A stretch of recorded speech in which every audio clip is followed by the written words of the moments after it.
Now I'd like to introduce to you Pablo Vega. Pablo's a junior at Chapel Hill High School.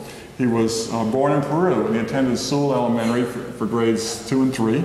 He enrolled in St. Thomas More through middle school, obviously returning to our school system right here. It's clear that Pablo's interests lie in the world of music. When I asked him what he did, he said he performed in 3 musicals on this very stage. He sings in the concert chorus, the cabaret singers, and the honors chamber chorus. He recently returned to school where he's choral music, right, thank you, just seems your way. Okay.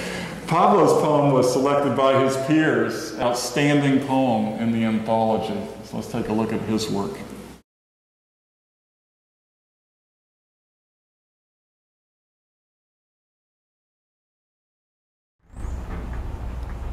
Hi, I'm Pablo Vega, and I will be a junior at Chapel Hill High School next year, and this is my poem.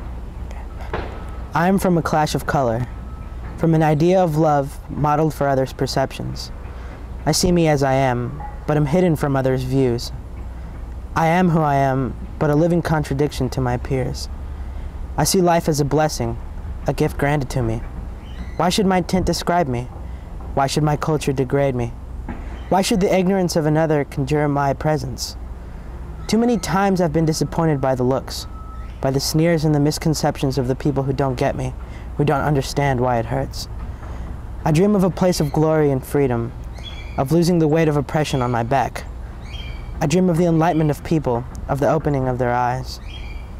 I dream of acceptance and for the blessing of feeling special, just once. One moment of glory for the true virtue in my life, for the glimmer of freedom and a rise in real pride.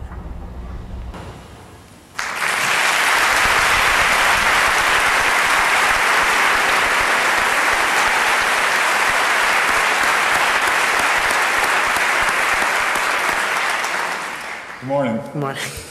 Pablo, you're a member of the Latino community, the fastest growing ethnic group in our community, and I'm sure we can learn a lot from you and your classmates.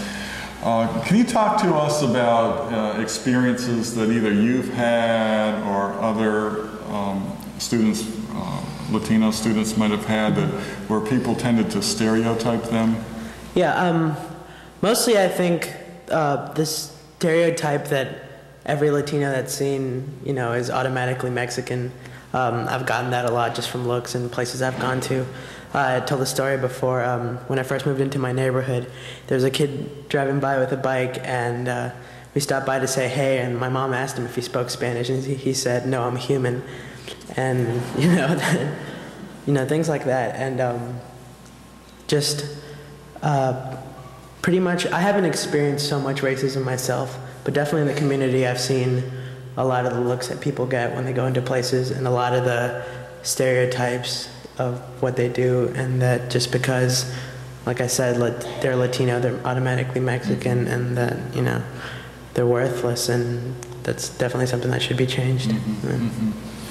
Yeah, I think this is, traditionally we've been more of a two-race culture with African Americans and whites, and now we have significant other populations, and I would confess that I probably am under discussing the Latino view on some of these issues, and certainly Del Pitt writes primarily from an African American perspective, but I think all of us have a lot to learn about the Latino culture and the characteristics of students and how we might be more effective in drawing from their culture to teach them.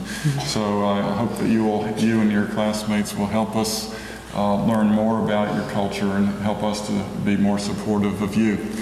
You've also had an opportunity to select a teacher who had a profound impact on your life. Who's that teacher? I like to recognize David Sorrell as my drama teacher. He's definitely impacted in everything I've done recently. He introduced me to the Cultural Arts department here, and I had no idea that we had such a great department. And since then, he's always been there to support me and tell me to continue doing this. And now I know that this is definitely what I want to do with the rest of my life.